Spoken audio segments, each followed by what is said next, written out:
Husker Nation, I'm not going to lie. I really wrestled with changing my prediction for Nebraska versus Penn State. Double-digit underdog on the road. It's senior day for Penn State. I'd feel a lot better if it wasn't senior day. They ran the ball. Penn State, they had the 112th ranked pass offense in the country with a backup quarterback who has as many interceptions thrown so far this year as touchdown passes since he took over for their starting quarterback, Drew Aller. So they're playing with a backup freshman quarterback too.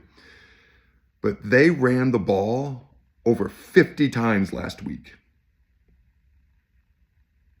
I seriously thought about changing my prediction. This is just my opinion. This is why I'm not changing it, because I seriously thought about it. This is not a shot at anybody, but I look at TJ Lateef. I think the floor with him is now higher than I thought it was going into UCLA. I think the floor is higher. So I think there's a certain level of expectations that we can reasonably have for him. He's still a true freshman quarterback starting on the road, tough environment. It's just higher than it was. So I don't think the bottom's going to fall out, is what I'm saying. And that could have happened to UCLA. We didn't know. It did not happen, obviously. I think the ceiling is higher.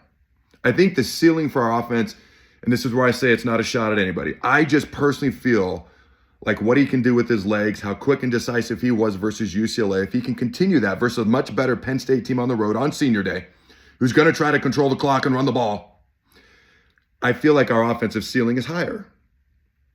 So that made it a toss-up, because I predicted Nebraska to beat Penn State earlier this week. So it was like, oh, Penn State, 50-plus rushes. They're probably going to do that again this week. I feel like our offensive ceiling is higher. What's the tiebreaker? Penn State has still not beaten. They've only beaten one team all year with a winning record. That's Villanova. This ain't basketball. It's an FCS football program. Much love and respect. They've beaten 0 FBS teams with a winning record this year.